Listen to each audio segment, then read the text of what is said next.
Alright guys, what is going on? My name is Damien. Welcome back. Finally, TV shows are back on the CW, The Flash, Arrow, all that good stuff. Tonight's episode of The Flash was great. I was really looking forward to this one. Again, going through withdrawals of The Flash because really just enjoying this show, all the episodes. Really great in my opinion, but I'm a big fan of, fictional stuff, superpowers, all that good stuff. So it's for me, it's a little bit more entertaining than it might be for someone who's not too into it. So let's get right into it. If you haven't seen the episode yet, feel free to click off, and you are welcome to come back later if you want to hear my thoughts and opinions. As always, subscribe if you're new. I do weekly reviews like this for The Flash, Arrow, and The Vampire Diaries. Currently, I might add in Gotham down the line. We'll see how it goes. So, first of all, what did you guys think about this episode? Feel free to leave comments down below. I thought it was a great episode for very specific reasons, mostly due to the fact that they cast Dominic Purcell as Heatwave, and I thought that was great because I was a big fan of Prison Break, which used to air way back in, I believe, 2005 or so. It was a pretty old show now, but it was really great back then, and I enjoyed it quite a lot. But it was great to see Dominic Purcell and Wentworth Miller, those two guys, back together on screen again because they played brothers on Prison Break. So seeing them working together again was really great, and casting them as, having them be two rogues, connecting them in that way, it was really great. So I thought that was one of the most notable highlights of the episode. There was a lot going on in this episode. I feel like some things that really they didn't really touch on or make the impact really be known, but it'll be something that you see down the line. And what I'm talking about is specifically the Flash making himself known to everyone in Central City. That's pretty huge. So they mentioned that in the episode, but really I don't think a lot of people are who are watching maybe are really thinking about the grand scope of what that really means. This is going to be huge now down the line. In every episode, it'll be something where he's known. Everyone knows, okay, this is the guy. It's not just the red streak anymore.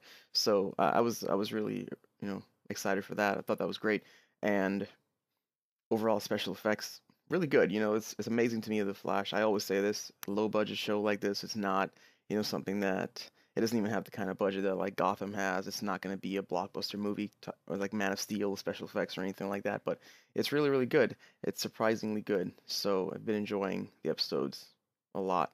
And another thing I feel like a lot of people, maybe as far as if you're into the ships and the romance and so on, Barry and Iris had their follow-up scene.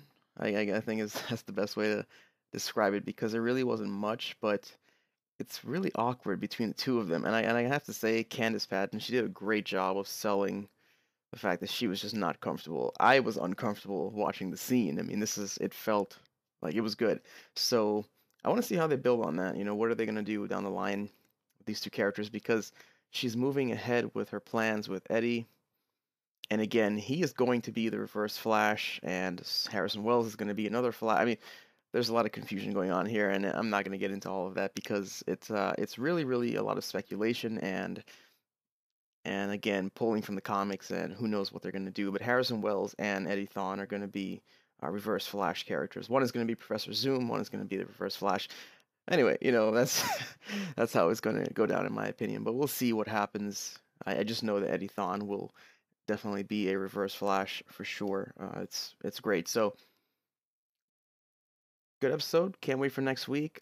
I like where they're going with this.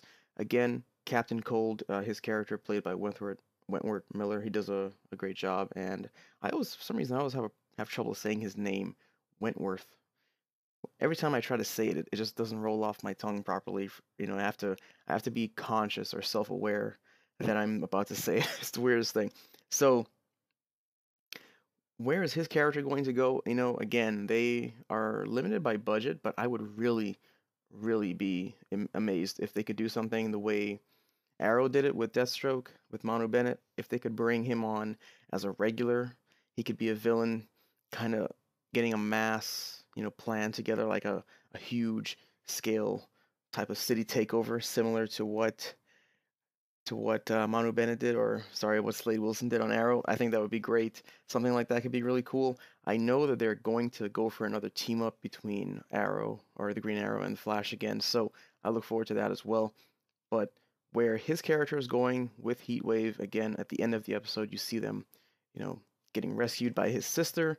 So there's he's going to be a threat again down the line. And I really like his approach to the Flash and just life in general. He does not even accept defeat. He knows that there's going to be more battles to come, and it's great. So I also really have an appreciation for them taking characters like the Rogues, who prior to this TV show I really did not know much about.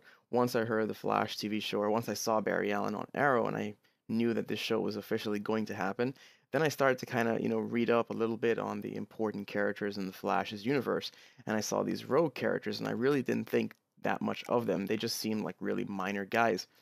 And it's good when you can pull characters like that really aren't that known, or maybe not that, you know, powerful or anything like that, and you can depict them really well on screen, because Captain Cold, in my opinion, he is good enough that I want to see him, multiple times throughout the season. So something like that is great, because you're spotlighting these characters that no one really knows, no one's really interested in.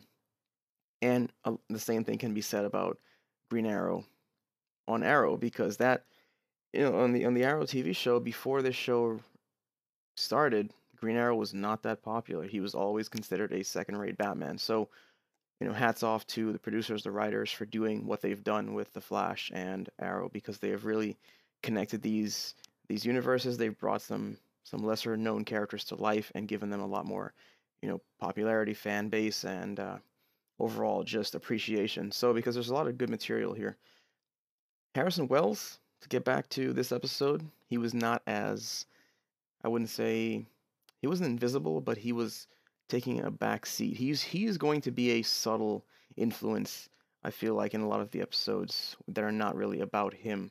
And again, I always have to give a nod to Joe, because he plays the father figure excellently, and it's great seeing the relationship between him and Barry, and him and Iris, because I think he just does a really good job of differentiating the two relationships, and the way he acts with Barry. It's great. I also like that he knows that he's the Flash, and their conversations, the way they trust each other, rely on each other. So, all in all, a great episode, guys. Really, really great.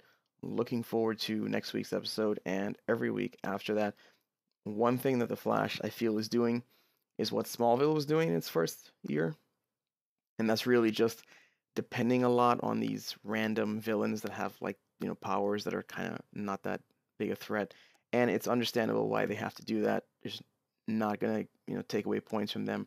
It's just that Smallville had already done it, so it seems a little repetitive in that sense. As far as their creativity, they might lose a little bit of points there, but they've done a good job of keeping the important stuff tethered to the first season as well, like bringing in the man in the yellow suit and doing all of that. So that's great. So let me know what you guys think about it. Comment down below. As always, the Flash is now officially known to everyone, and the Rogues are officially here. So we'll see where it goes, and there's a lot more they can do with this. So my name is Damien. Thank you for listening. Leave a like on the video. Comment any thoughts you might have, and subscribe to my new TV show Clips channel. KalElTVAddict, as I mentioned in a previous video, has been closed. So I started a new one where I'll post scenes for Arrow, The Flash, and The Vampire Diaries. I'll see you guys later. Thank you for watching.